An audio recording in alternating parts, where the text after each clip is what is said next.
Thank you very much. All right, let's see. Where's the mic here? Okay, there we go. Can you hear me? Is the mic on? There we go. Is that better? Okay, good.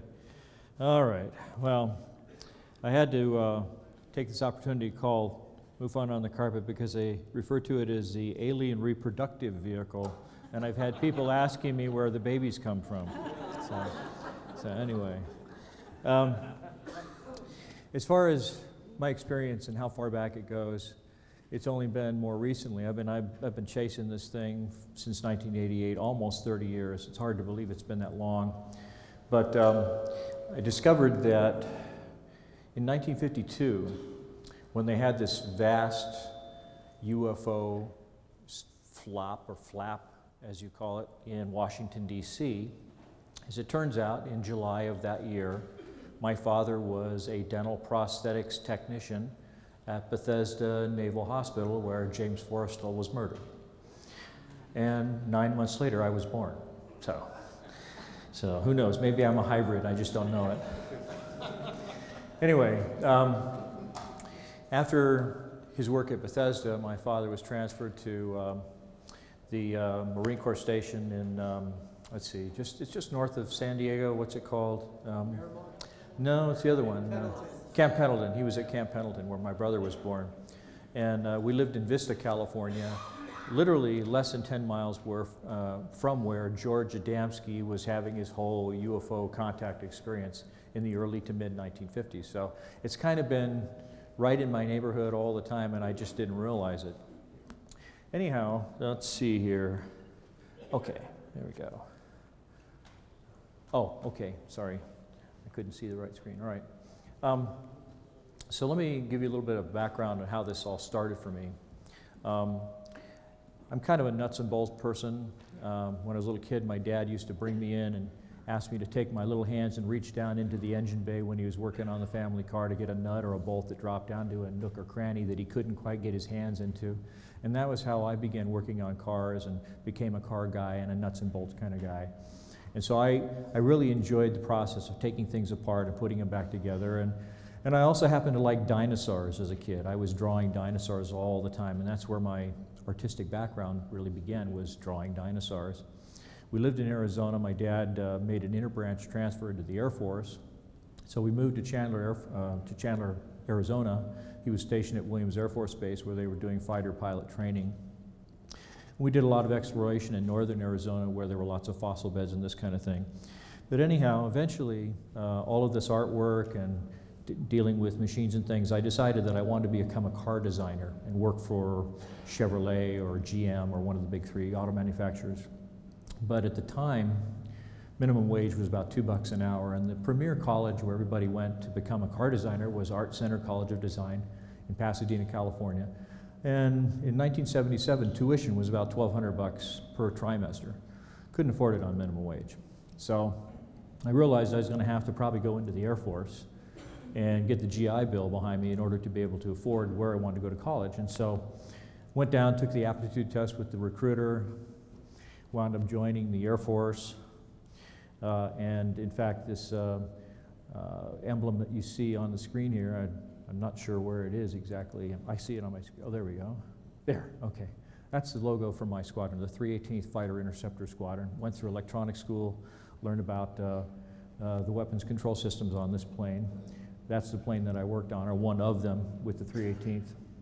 As it happens, while I was stationed at McCord Air Force Base up near Tacoma, Washington, there was actually an incident. It was an incident that occurred about the same time that, let's see, the author who wrote Behold, Pale Horse, I think it was William Cooper, talked about being on a submarine out of Bremerton, Washington, on its way to Hawaii that saw an immense saucer come out of the ocean and fly away.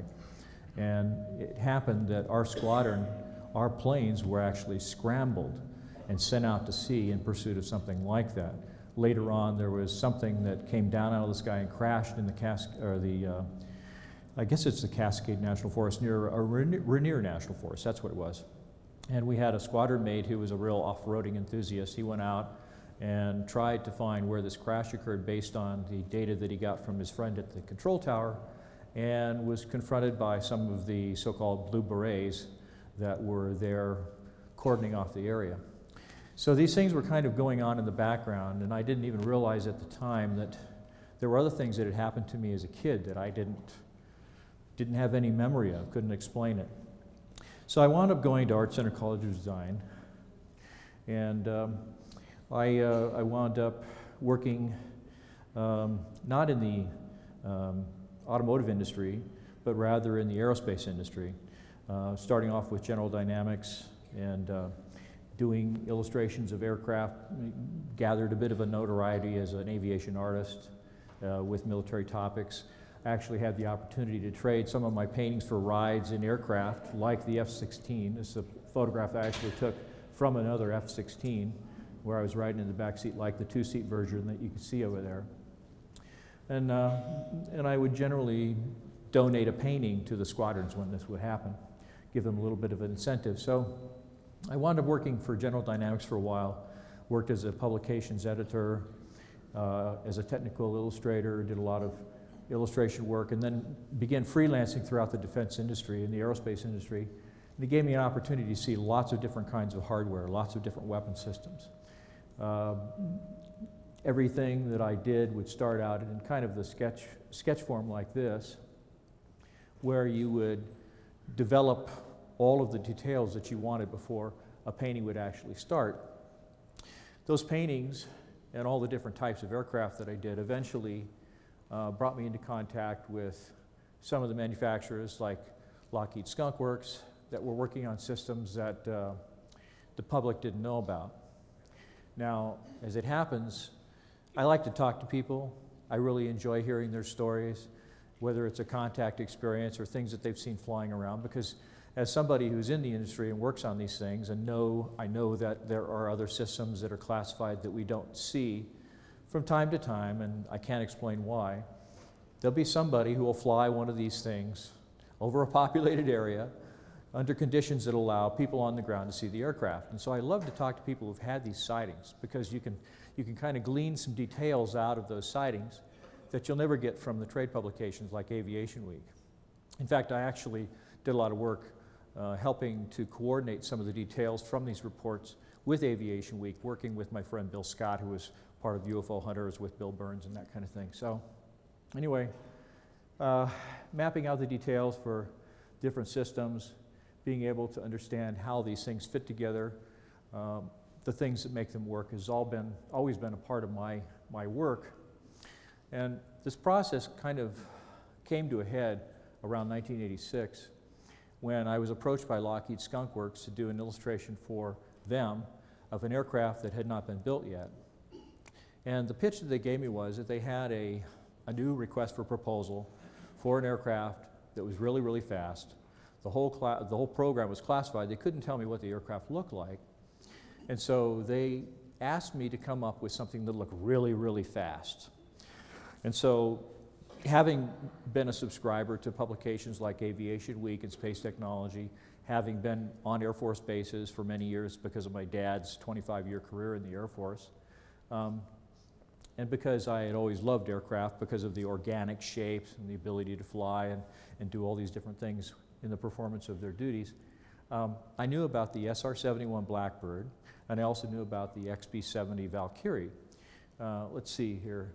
The sketch that I came up with was pretty much what you see right here. This is what I gave to the people at Lockheed Skunk Works.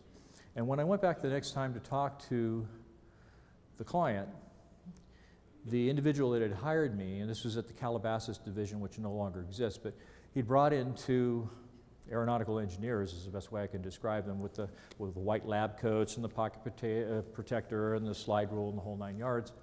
And I opened up my sketch pad and I turned it around and I slid it across the table to show these guys. And almost immediately, I had the feeling that something was going very terribly wrong, because these two gentlemen started to get really upset.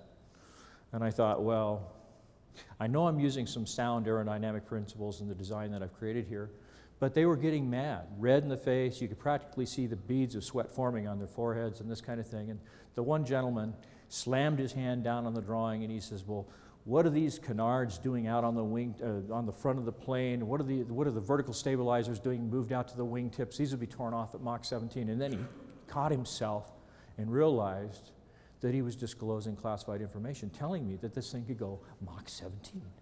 That's 12,000 miles per hour, Mach 17. And so I said, well, I'm sorry, and I don't know why you're upset, but all I've done here is combine features of the two fastest aircraft that I know of, because that was the request, make it look fast. And so they started to calm down, and they gave me basically a design that they wanted me to draw after that, which was this funky thing. Looks like something from a Buck Rogers movie in the 1940s. And if you look at it closely, you'll see that this thing, I guess there's a laser pointer here somewhere. I'm not sure how, there we go. Okay.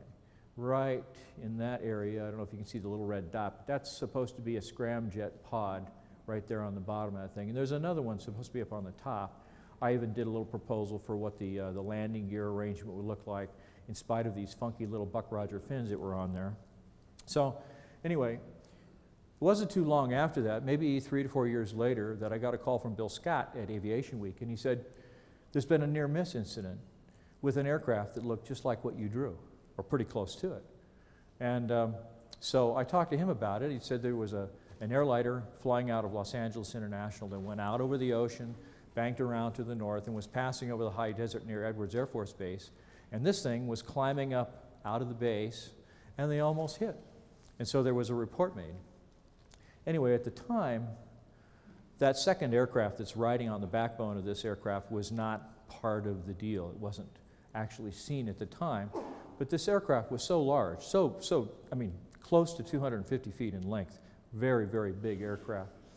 I began talking to people in the industry, friends of mine who'd been at different places at different times, who'd actually seen this aircraft, had actually seen it with another aircraft on its back. And in the industry, this arrangement is generally referred to as a carrier aircraft and a parasitic aircraft being the one that's riding on the backbone.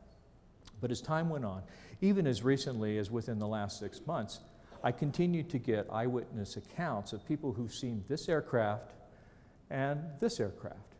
So it appeared that there were two different solutions to the same RFP, or request for proposal, for what would be called a two-stage-to-orbit launch system.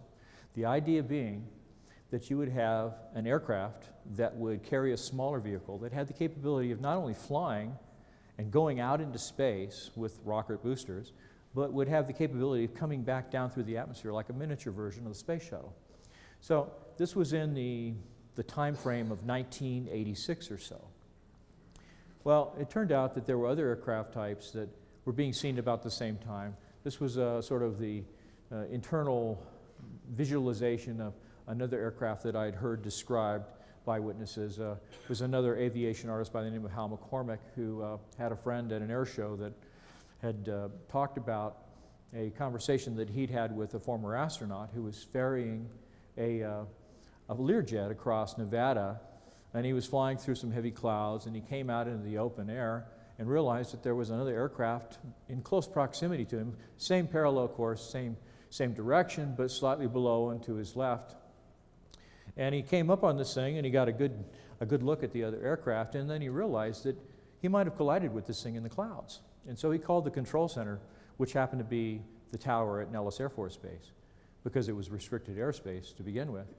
And he said, Control, I got some traffic up here that I almost collided with. Why didn't you alert me to the fact that this other aircraft was up here? And they said, well, there isn't anything on radar.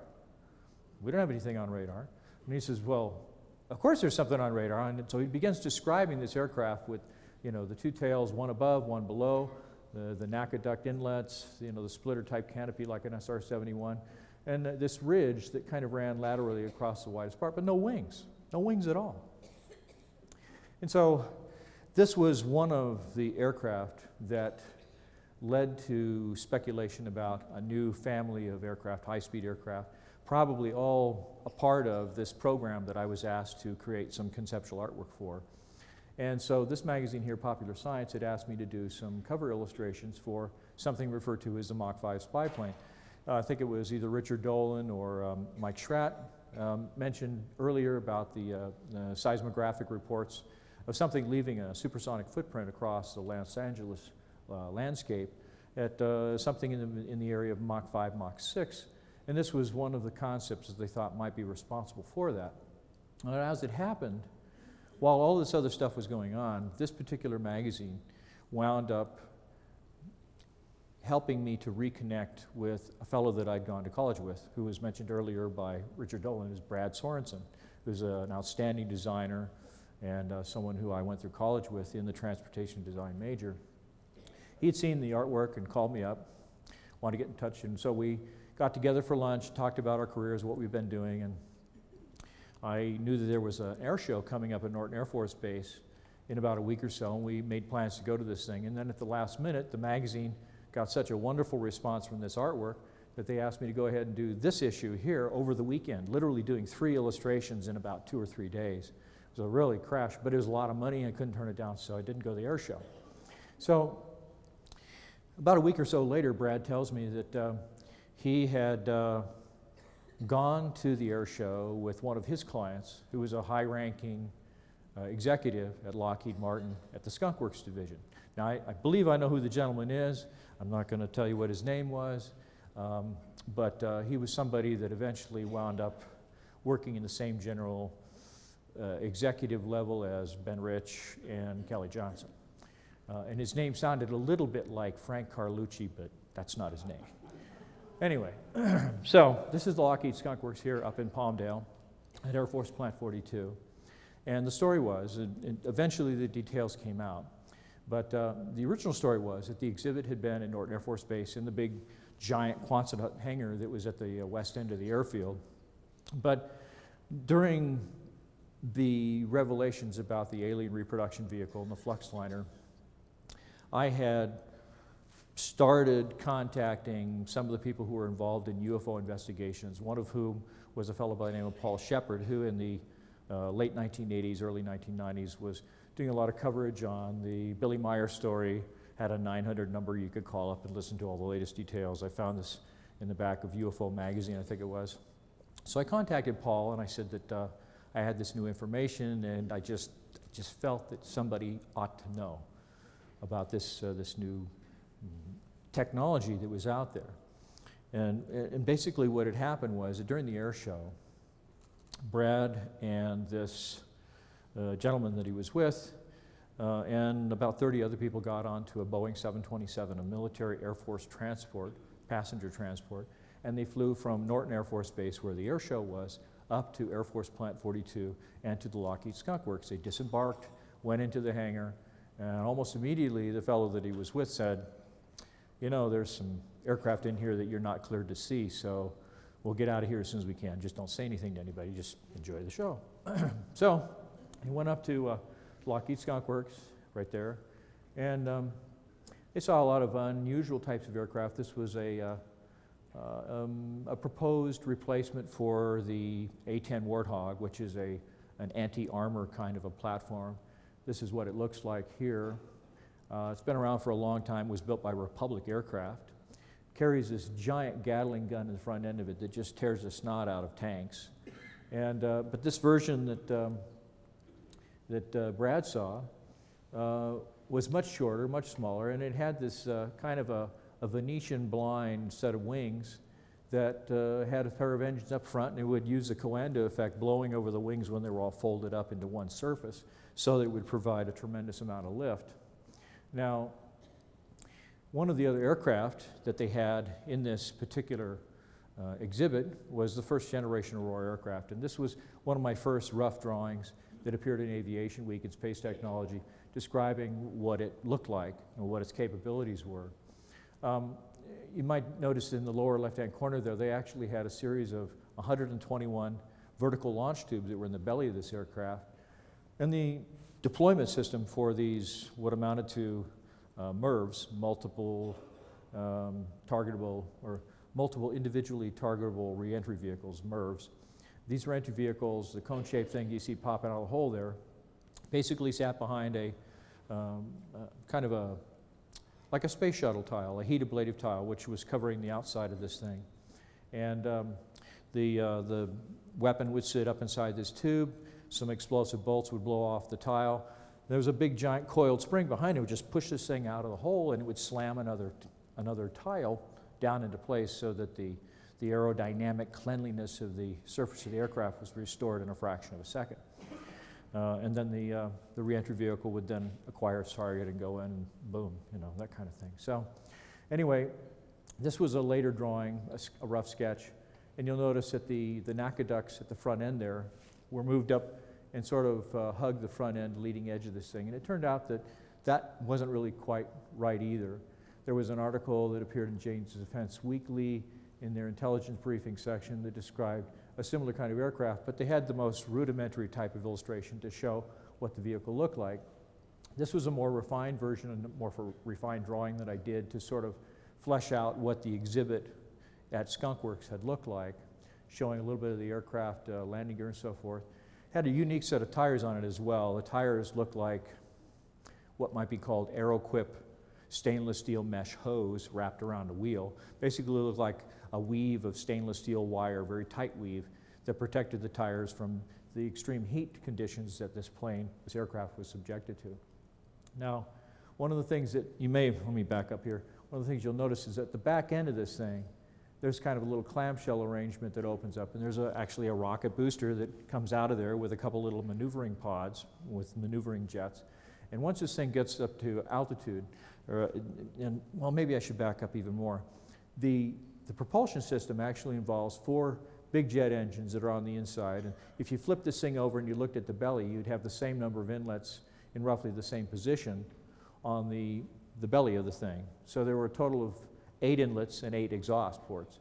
And these ports were all designed so they could be closed up when the secondary propulsion system began operation. And that system really was nothing more than a ridge that ran laterally across the widest part of the aircraft. And it had all of these little fuel dispensers on there.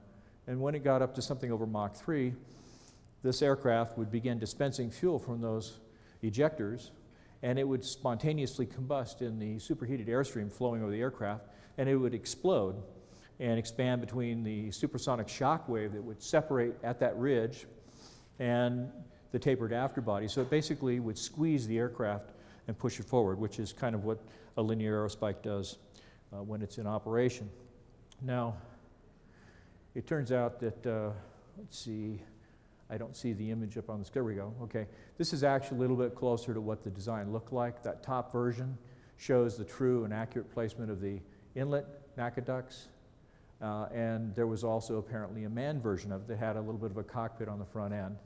It also had a number of thermal imaging cameras that were on the front. They were offset about 3 feet to either side of the center line that allowed the pilot to see the ground below in full thermal infrared imaging. So this thing could operate in any kind of conditions just about.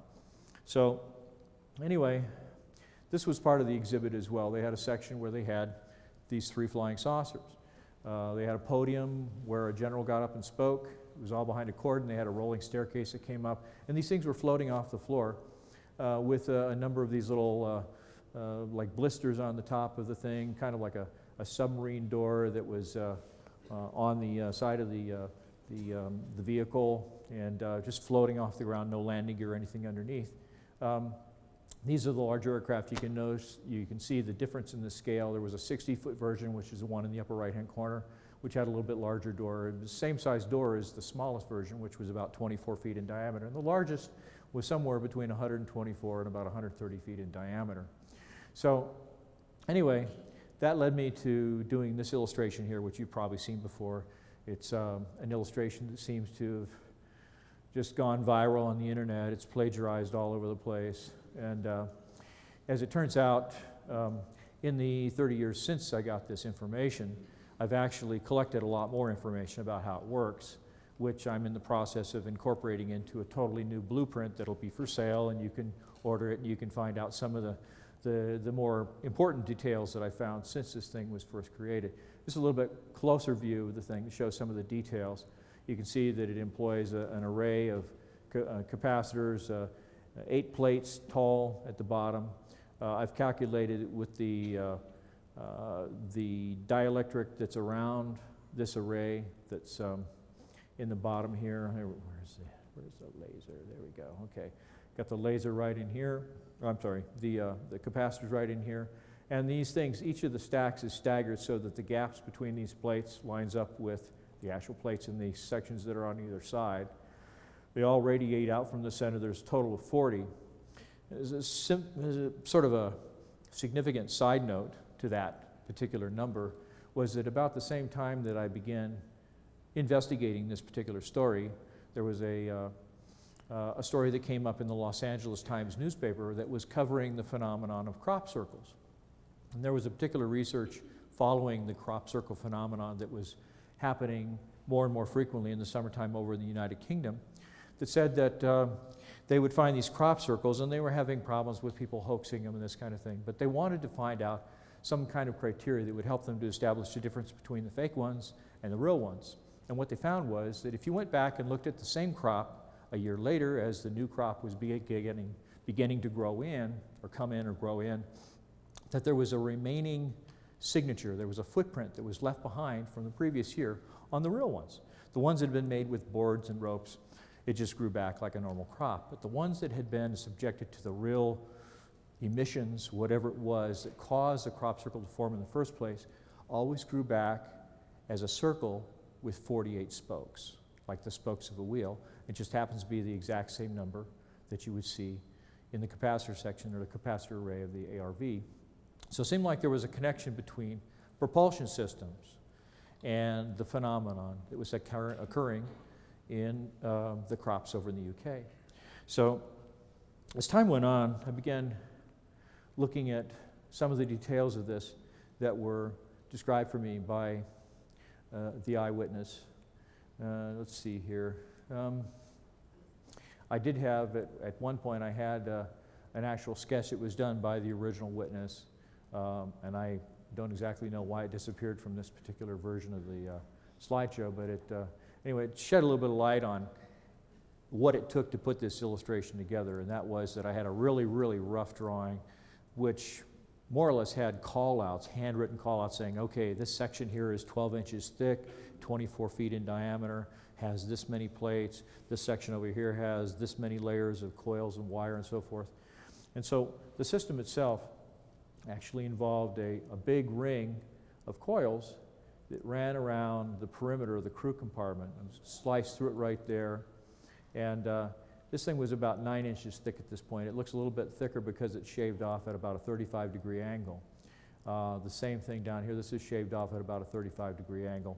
But all these plates and all the coils that are embedded up in here are all completely encased in what was said to be a type of quartz called Herkimer quartz diamond.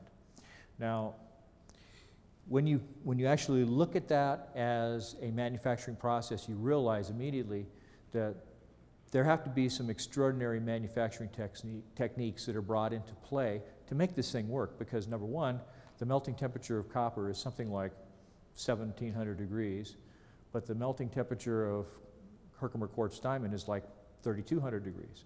It's significantly higher, so if you're going to embed something with copper inside of something that's made of quartz with a much higher melting temperature, you realize that there has to be some special way of combining these things, either through a special alloy that can take a lot more heat, or the client just misdiagnosed what the actual material was. It looked like copper, but it may have been some other metal that had kind of a golden color to it. So anyway, since that time, there is a very tenacious historian, friend of mine who you probably know, who has found some interviews that were done with this original witness with Bill Scott at Aviation Week.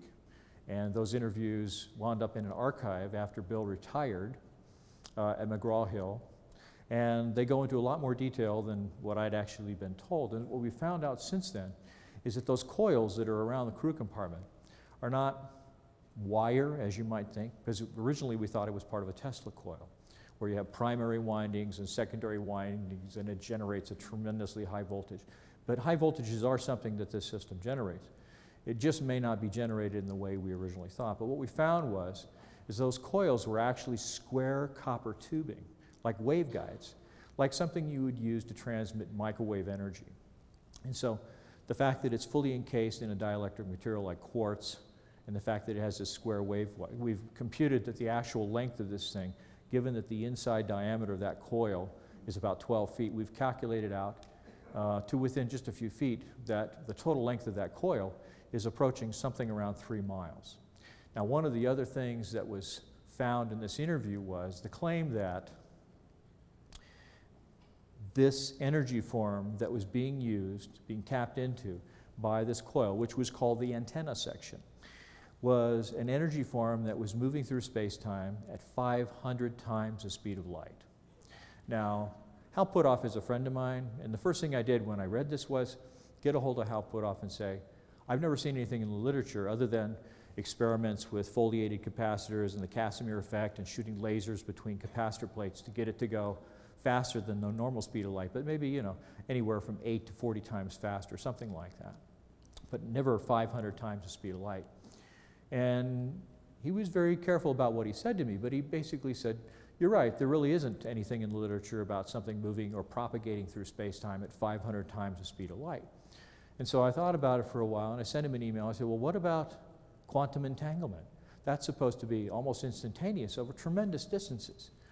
And again, he was very careful about what he said to me. He said, well, you know, we found that there are quantum entanglement characteristics of zero-point energy as well. So that made me think that whatever this thing is picking up, if it really is an antenna section, and I have some friends that have looked at the circuit very close, and they believe that the antenna section is actually what is called a folded dipole antenna, which basically means it's like a loop that comes out, goes out like this, and comes back together and is tied together at the end, but that it's folded into this special configuration. And so that design, those features have significance in terms of what it takes to tap into the so-called quantum zero-point fluctuations of the vacuum. Now, I have the highest respect for James Woodward. We've had our disagreements about what's really going on with the circuit, whether the circuit really exists. And I always learn something new when I talk to James. And I love the man. I think he's a genius. But I can tell you that the original witness is not the only person who's told me this. Now, the exact phrase that he used was that the system and its operation is entirely scalar.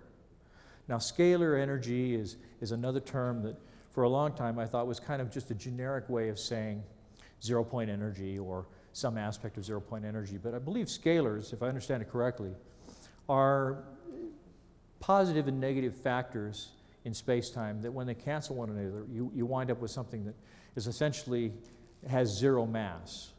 And if you have zero mass, then all the other things about being limited by the speed of light, they go out the window. And this information came to me from somebody who had actually worked on this vehicle. Now, even as recently as 6 months ago, I've been contacted by people who claim that they actually worked on this system and worked on the system with physicists, very well-known physicists, some of whom are now deceased, who recruited some of these individuals and brought them into the program. They didn't go through any of the typical background security checks that you would expect to see. And in fact, I think this may be the avenue by which Brad Sorensen eventually gained access to these kinds of programs, even though he wasn't officially cleared to be able to see any things. And what I've referred to this program is the Protege program. Now, the way it was explained to me, this famous physicist was giving a lecture at some college. He didn't enjoy parking in the faculty parking lot because the faculty were kind of sycophants, brown nosers and whatever, you know, kissing the shoes and all that because of who the man was. So he parked in student parking, and he just happened to park next to the car of this particular individual who contacted me. And so when the two of them went out to their cars and the student recognized that this professor, the scientist, was parked right next to him, he said hello, and then he got a little obnoxious. He says, well, now, do you really believe all the bullshit that you were just peddling in that lecture? And the physicist looked at him. He walked around the back of the car, and he looked him up and down. And so they started having this really intense discussion about the finer points of quantum physics. And after talking to this kid for about 10 minutes, he pulled out a business card and he says, you need to come work for me. And it turned out that this guy was up to his eyeballs in the flux liner and working for Lockheed. And this young man got to go into this program, no security check. And in fact, his security badge, as he described it, was one where it had the name of the scientist with a -2 after it, then the name of the protege with his photograph, and then the appropriate coding color band that they put on the security badges that indicates what his level of security clearance was. But he went everywhere, saw everything, and actually had hands-on experience with this thing. So little by little over the years, I've been able to talk to people who've had contact with these systems. So there's no doubt in my mind that they exist, whether or not I'm able to adequately explain the physics, because I could not do the equations for this type of science to save my life. All the Greek symbols and the rest of it, I'm lost, believe me. So anyway, for the next slide here, this is I don't see it on the screen here, but this is a computer-generated image that was put together by my friend, the late James Allen, who did a documentary about my work. And it turns out that he didn't live too long, didn't live long enough to complete the documentary that was originally his college thesis for a master's in film production. But he put together a film. It was called 0 Point, the story of Mark McCandlish and the Flux Liner. It's up on Vimeo. It's a free download, so you can kind of see some of the evolution of how the story came to be.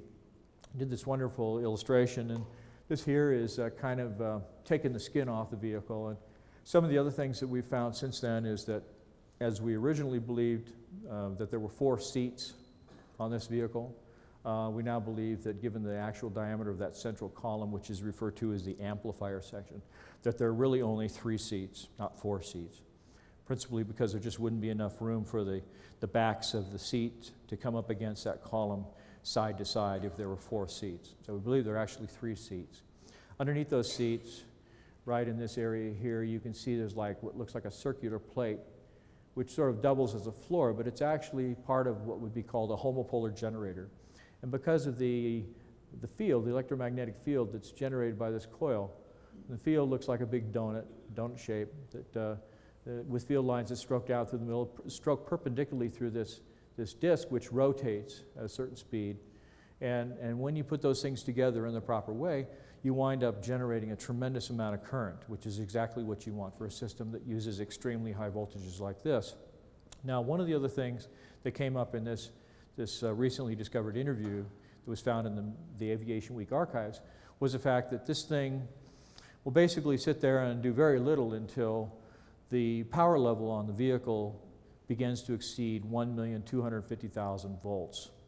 Now, when you're talking about that kind of electricity, that kind of high voltage, one of the side effects, if you will, of using that kind of a voltage, that level of power, is that you see a tremendous amount of ionization occurring around the vehicle. This is why people often report, when they have sightings at close range, sort of an ozone smell in the air. This ionization has kind of an odor to it. And so this is one of the reasons why getting up close to these things, if you see them, if you have an encounter, it's not a safe and smart thing to do. Not because they aren't friendly aliens, not because, you know, whoever's flying it, whether it's our guys or somebody from out there, it's not a real smart idea to go up and put your hands on one of these things, because you might get knocked on your butt from the voltages being discharged and shorting through your body into the ground. So anyway, this next image here, I don't see it on, there we go. Around 1990, after establishing a correspondence with UFO researcher Paul Shepard, he introduced me to a gentleman by the name of Gordon Novell, who did an interview with Kerry Cassidy on the Camelot.org website. You can see it up there. This was a guy who, very bright, very smart individual, and he wanted to find a way to bring all this technology out of the black and commercialize it and make tons of money on it. That was his plan. And of course, being a young guy and being excited about the prospect of it all being disclosed finally, taking the veil of secrecy off, and flying to the moon every afternoon if you felt like it. These were exciting ideas.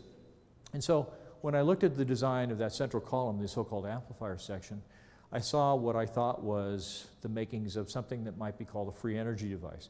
Now, there's a lot of people that scoff when you use those kinds of terms, especially in the physics community. But this drawing here was done for an associate of Gordon Novell, this fellow that was introduced to me by Paul Shepard, who was investigating all these things. Now, he said that he'd gone up to Edwards Air Force Base And he was shown this device here, and it was producing 125% over unity. That is to say that if you put in 100% power, that you get 100% plus 25 extra that didn't actually come from the input voltage. It was actually producing more output than what you put into it. Now, as an interesting coincidence, there's this patent here. Notice the device on the bottom. There's a little bit more refined drawing, but it's exactly the same thing. And this is a device that was developed with the cooperation of Hal Puthoff and Kenneth Shoulders, who unfortunately is now deceased, and it was, the licensee was the Jupiter Toy Company. Now, this is not the actual presentation that I had prepared. This is the other file, unfortunately. But I had a close-up of that patent that could show you when it was applied for and who the assignees were and so forth. But it was actually assigned to the Jupiter Toy Company, and the inventor was Kenneth Shoulders, who had a very serious interest in what he called exotic voltaic objects, or EVOs. But this particular device here was part of a much larger system that actually produced some anomalous kind of phenomena that suggested that there were other things going on in the quantum vacuum that you could actually tap into and make use of. Now, I found it kind of interesting that this illustration here appeared in one of the magazines that I had done an illustration for. And this is what is called an anti-proton trap.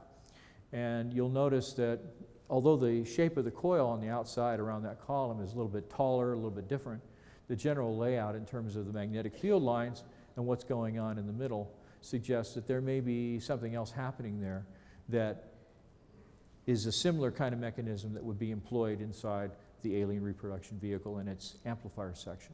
So I began looking at all of the different configurations that might fit the bill, so to speak. I looked at the stories of the legendary Nazi bell, Die Glocke, I think it's called, that was tested in the Wenceslaus mine that Thomas Keller talked about. There's still some debate about whether or not those stories are true, although there is a physical location with physical signs that something involving high voltage experiments were done there.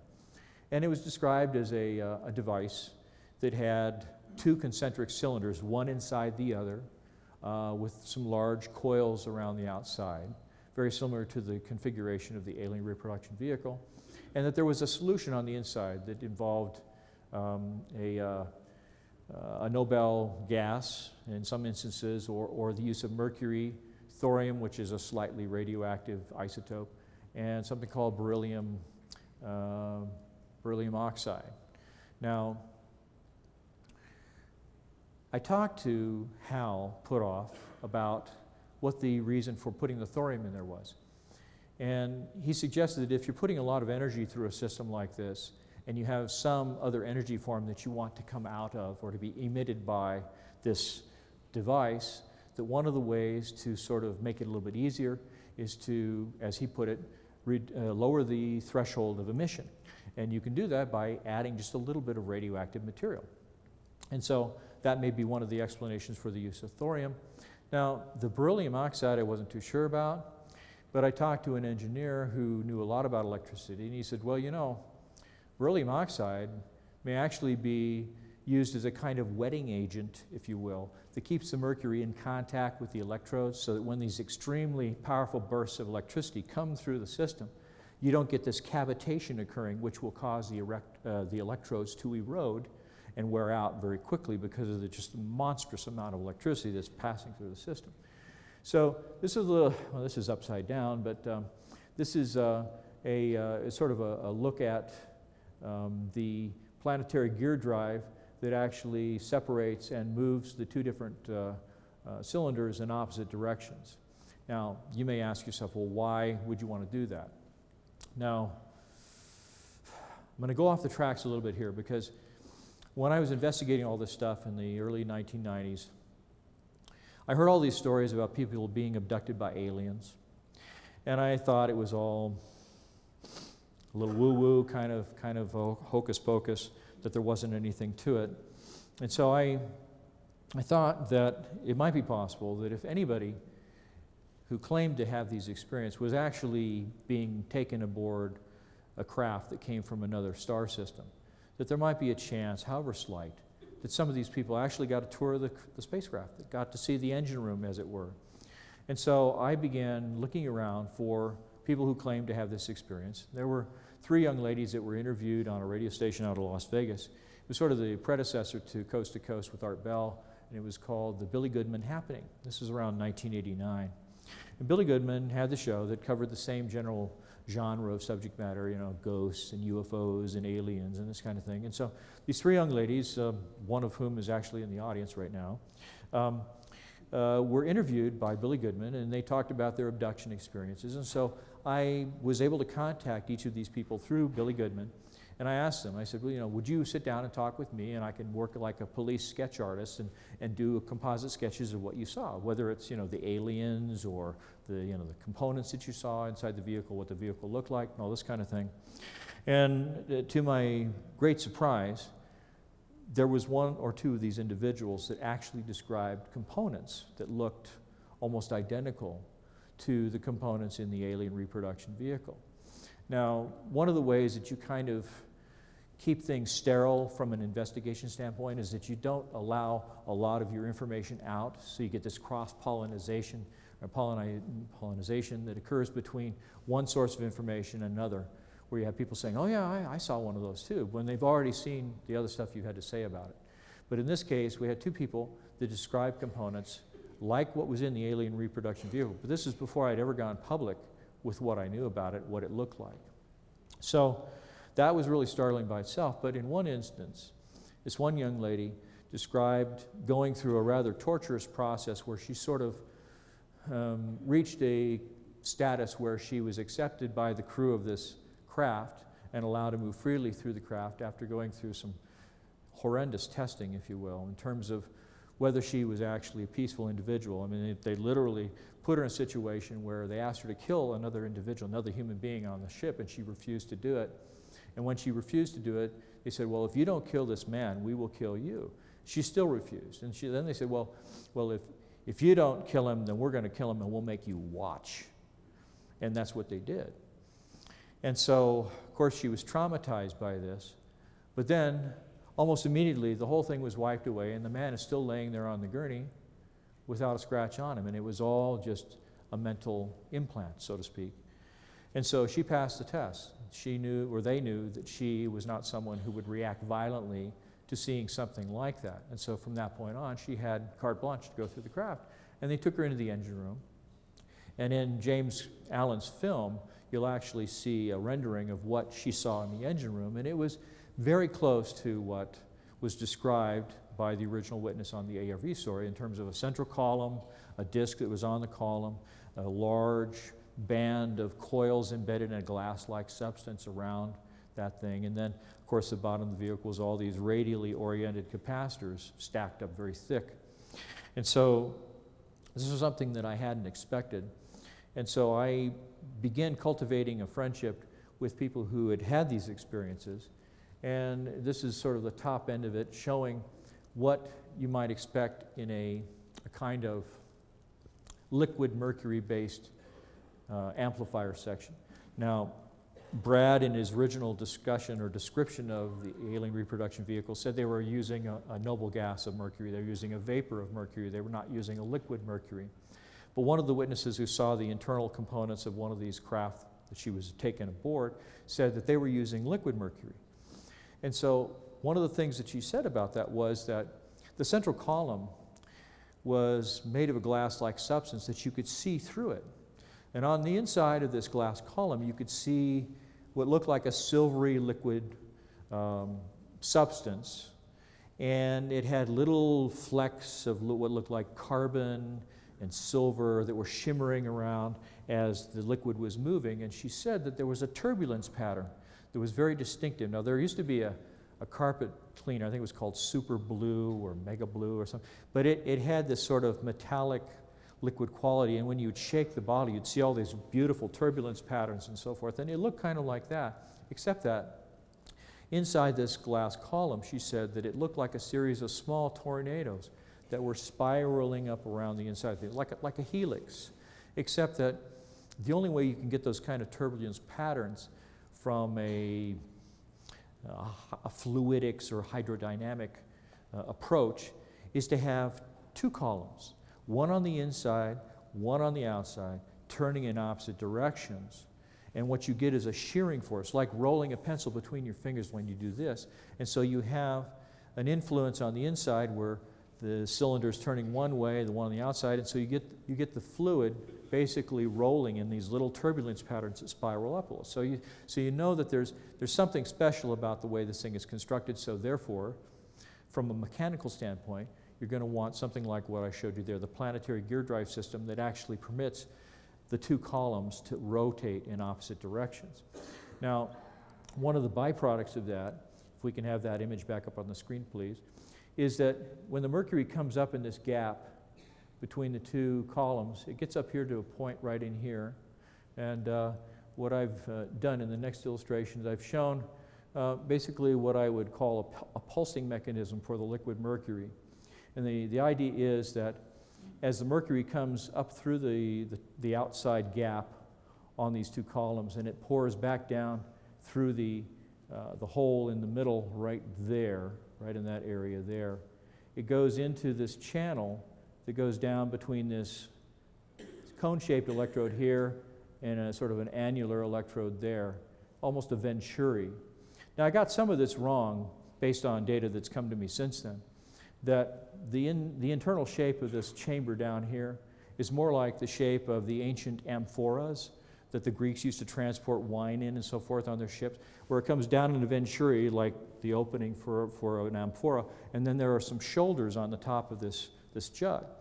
And so what happens is when the fluid comes down through this channel, and you have this sudden burst of electricity that goes between that cone in the middle and this ring where the discharge jumps across, you have this ionization process where the mercury that's pulsing through the venturi bursts through that opening, and because of that undercut around the opening, you have a turbulence pattern that moves down like this. You basically get the same process you would get if you were blowing a smoke ring. If you smoke a cigar and you've seen someone blow a smoke ring, you've got a shearing effect that occurs there where you have the gases coming out of your lips very quickly, and the smoke is emitted, and the smoke moves out and creates this self-organized structure where the smoke holds the shape of a ring.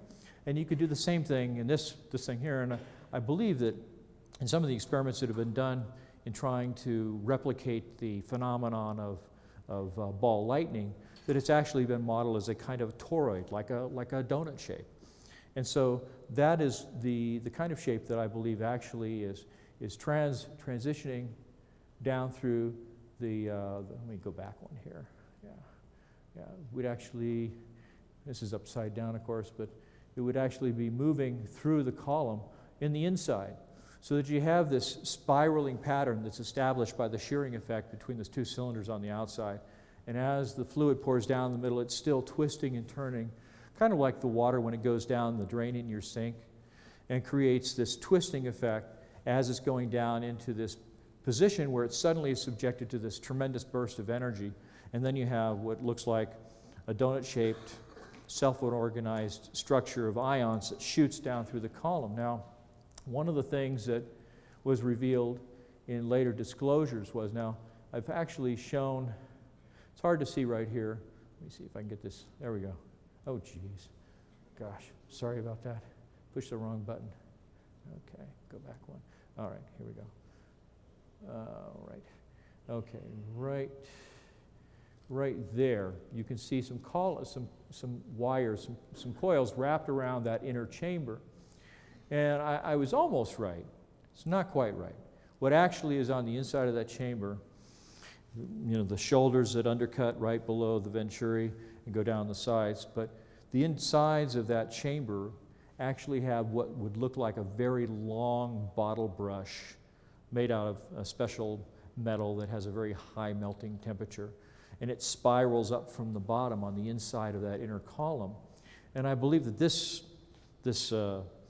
what I would call a bottle brush electrode is actually responsible for picking up the energy that is being delivered, probably tapped right out of space-time, and it's basically dumping onto the whiskers of this electrode that runs down the inside of this inner column and is then taken out and rectified, basically allow it to build up a charge on the capacitor plates or on the outside on the bottom of the vehicle.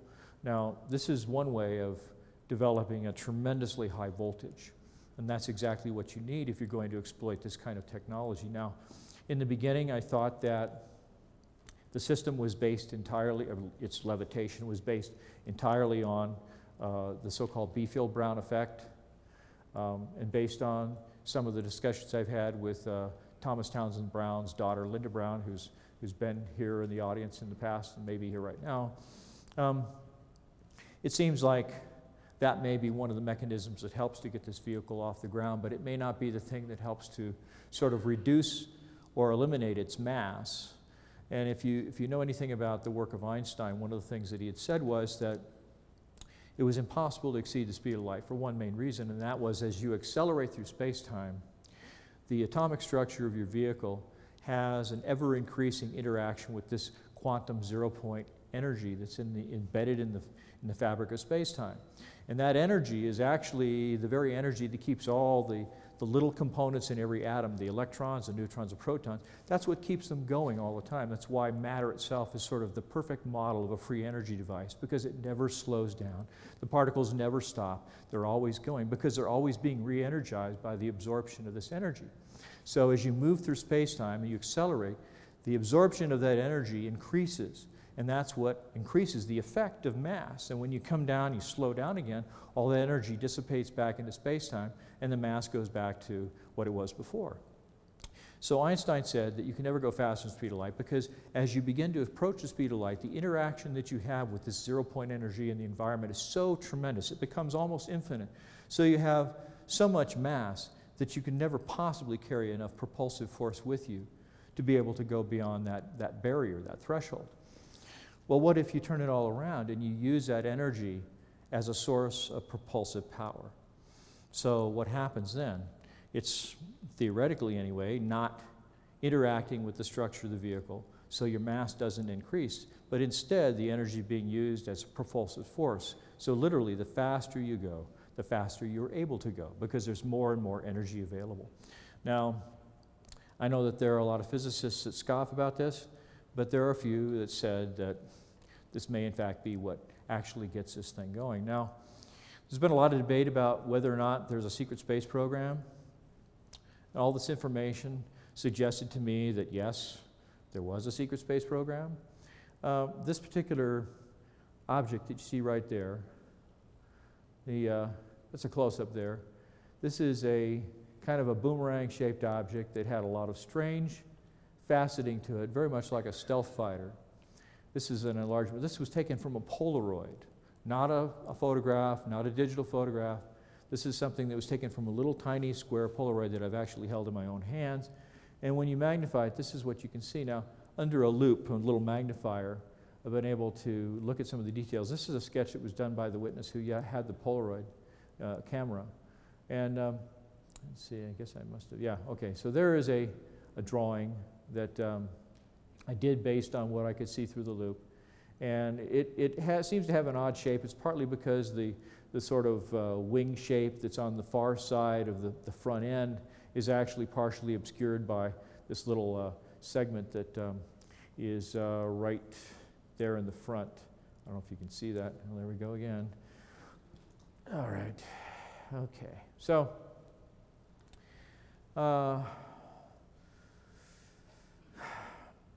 over time, I had encounters with lots of other people who saw other programs, had other experiences, and one of those experiences was something that involved a pilot, or excuse me, a gentleman who had been a pilot in the Second World War. He started out his career flying B-24 Liberators in World War II, and wound up in the mid-1960s as a navigator in a B-52 flying over Vietnam. Their aircraft had been damaged by shrapnel from a surface-to-air missile out of North Vietnam, and so they were taken over to Guam, where they did a lot of repairs on these aircraft and then sent them back to their squadrons if they were reusable. And while they were flying back from Guam, and this is a really rough sketch, I've got to do a nice painting of this so that it looks a little bit better, but this will give you an ideal scale. The little dot that you see up there is representative of a B-52. The gentleman, when he described this thing to me, said that they were over the ocean with no clouds whatsoever, full moon over the ocean with the light reflecting up off the surface of the sea. And this thing came up and began paralleling their course on the left side of the aircraft. That around the edge it had a series of what looked like giant turbine blades, each one of them the size of a big bypass door on a hangar. And at the top, when I asked him how big he thought it was, he said, well, we thought conservatively it was between 1/4 and 1/2 mile in diameter. And I said, well, how could you figure that out when it's dark and, in the middle of the ocean, nothing for scale? And he says, well, we flew all around. You have to remember that the B-52 at that time had an electrical system that was all shielded against electromagnetic pulse if they ever had to drop an atomic bomb, which would, fry the electronics unless it was shielded. So they felt that the reason they were able to fly next to this thing basically unscathed was because their electrical systems were shielded. But he said one of the ways that we sort of figured out how big it was is that dome that was on the top was kind of like a translucent white Lexan. And he said it was illuminated from the inside, and you could see these little humanoid shapes, walking around, working at workstations and carrying things. And he said we could see the individual floors inside the tower, and we counted 27 stories. So anyway, this vehicle followed along. They got kind of close. This is another really rough sketch that I really need to replace. But anyway, it gives you an idea of kind of what the relative position of the two vehicles were at the time and the conditions in terms of the lighting, the moon up above, the reflections of the moon off the ocean. And he said that after this thing had been following them for about 30 minutes, so they got a really good look at it, it suddenly moved off a little ways and then decided to just took off like a shot. But in the process, he said that this thing seemed to open up this shimmering tunnel of light. And he said that as it moved deeper into this tunnel, remember it's a fully black sky with no clouds, with the moon overhead. He said this thing came out into what looked like a blue daylit sky with white puffy clouds. And he said it was almost the lighting on this huge disk was almost like it was coming out of a garage into the sunlight as it emerged from this what appeared to be a navigable wormhole. So he said that once they made it back to Thailand in their base, taking this plane back to their duty station, that they went through an extensive debriefing with people who he said he thought belonged to the FBI, but he wasn't really sure about that aspect of it. Now,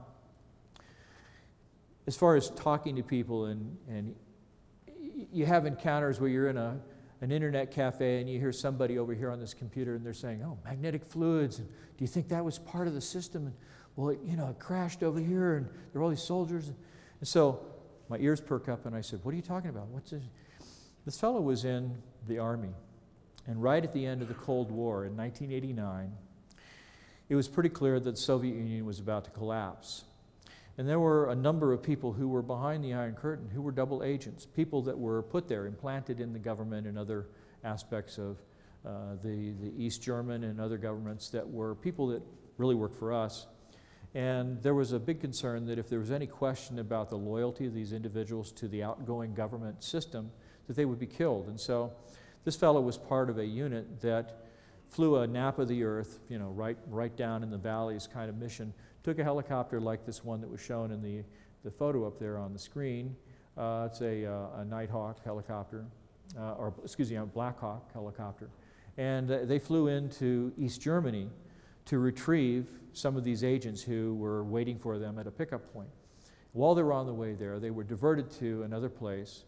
It was referred to as a crash site. And this crash site involved a vehicle that had a strange triangular shape. Now this is a rough sketch that was kind of put together by the eyewitness himself. And this is also something that needs a little bit refinement as well. This is something from the program that shouldn't be up here. The other one that's on the thumb drive somehow isn't up here where it is, where it's supposed to be. But anyhow, so this thing had kind of an elongated triangular shape like an arrowhead that was flying backwards, stubby in the front, long and pointy in the back. And under each of the corners was a large white sphere that had kind of a scalloped appearance. There is an illustration. This is something that was done by my friend Mike Schratt that shows a little bit clearer image of what the thing actually looked like. You have the front view, side view, top view, and so forth. But probably about 20 to 25 feet long, had a cockpit on it that looked remarkably similar to the one on the stealth fighter with the jagged edges that helps to defeat, you know, the reflection of radar and so forth. And but it had these little spheres that were underneath. When the thing had been flying a reconnaissance mission inside of East Germany, it had come up through a canyon and was climbing over a ridge and basically clipped the side of a pine tree, left front corner. And basically, if I go back here, you can see from the diagram, you see the left front corner there is all smashed. And this thing, when it hit, immediately the little globes or spheres that were underneath this thing were responsible for propelling it forward and for keeping it aloft. And when they lost the left front corner, it immediately began to do this kind of a pitching forward and rolling to the left. And so the pilot pulled up and he hit tail first and basically broke the tail off so that it bent upward like a scorpion tail, which you can kind of see from the diagram there. But when it split open in the middle, all of the structural details were visible, and it looked like a carbon composite structure, sort of a honeycomb structure, which had what looked like gold wire mesh embedded in the carbon around the inside. And this is probably something that helped to screen all the avionics from being detected by radar or what have you. He said that when they landed, the pilots had already been extracted from this craft, and that there were a couple of technicians wearing the white lab coats that were extracting, taking all the valuable avionics and things that could control the system out of the vehicle. But when this thing impacted on the tail, the little globe that was about halfway back, almost, I don't know, 3/4 of the way back in the fuselage, it was underneath, had actually been ejected forward and wasn't damaged, but it had actually torn free from the fuselage, and it had a couple of wires sticking out of the top, and it looked like a white ceramic pumpkin with kind of this, almost like the terracotta tiles you see on a missionary-style piece of architecture. It looked like a white ceramic, and the thing was bobbing around the landscape, and every once in a while it would stop, and it would begin to spin really fast, and it'd bob up and down, and there would be sparks jumping across these two wires that were up at the top. And then once that discharge occurred, it would settle down and it would just sort of hover around like this. And so the fellow that I talked to was tasked with trying to recover the sphere as they were extracting as much from this crash site as they could.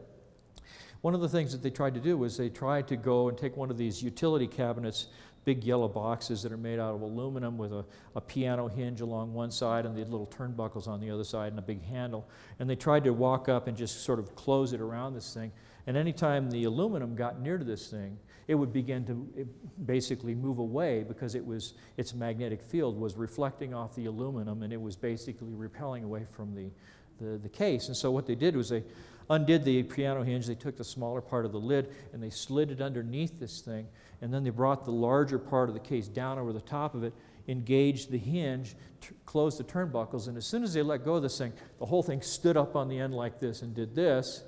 And then they tied a big, long, 100-foot synthetic lanyard to it, and they brought in a CH-53 Super Stallion like this to carry it away. Now, you'd wonder, how can you do all this when you're behind enemy lines in East Germany? This is like 10 kilometers southwest of the town of Halle, East Germany, Halle. And it was in a valley, there was a little river going nearby. They took a lot of the debris that they collected, and it was taken down the hill to a road where they had basically absconded with a couple of Mercedes-Benz flex vans. And this vehicle here took away the little ball hanging down below it so that whatever the emissions were from this thing, it wouldn't affect the avionics of the aircraft. And this is pretty much the end of the slideshow part of the discussion. But this is my friend James Allen, who made the film that I told you about earlier. And I think he was murdered. When he was making the film, he suddenly became very ill. He was diagnosed with an extremely aggressive form of what is called bile duct cancer. And it just so happens that that particular cancer is something that happens often to people who've inadvertently ingested radioactive thorium. And so he was dead 2 months later after diagnosis. Never finished the film. The film had to be completed by friends of his. But we did some pathology on blood and tissue specimens. And not only did we find thorium, we found uranium, platinum, lead, cadmium, and at least 1 or 2 other radioactive isotopes, and a lot of heavy metals. Basically looked like a cocktail for killing somebody. And so we've told the FBI about this in Savannah, Georgia, a couple of times. Most recent time was a year ago in July. They haven't done a thing. Didn't look into it, didn't do anything. So, yeah, there are people who are harmed by revealing this kind of stuff. I've often wondered why I wasn't harmed. I have been threatened. But I'm still here.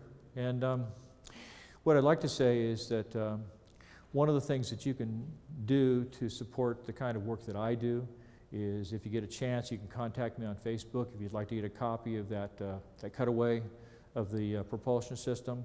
I'm going to be adding some new details to that from eyewitnesses that I've encountered over the last few months, and trying to bring it as close to being complete as I can.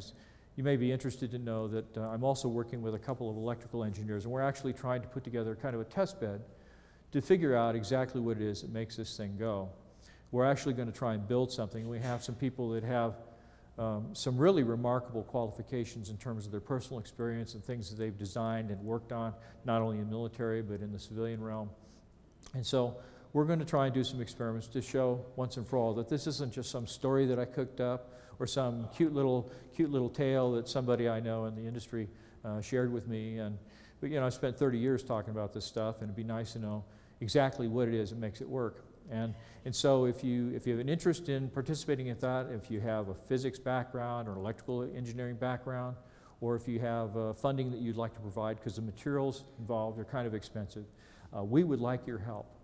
And so, like I say, you can contact me on Facebook, and once I figure out that you're not crazy, then I might give you my personal email. And I mean no disrespect, but you know, so. And believe me, I've had family members that have kind of suggested that maybe I am too, but you know, that's the way it goes. So anyway, I'd be happy to answer if anybody has any questions. We have a little bit of time left, so. Thank you. I've got a question on reverse engineering from the aerospace industry side. We've all heard about the Roswell crash. We heard about the Bell in Pennsylvania that was retrieved.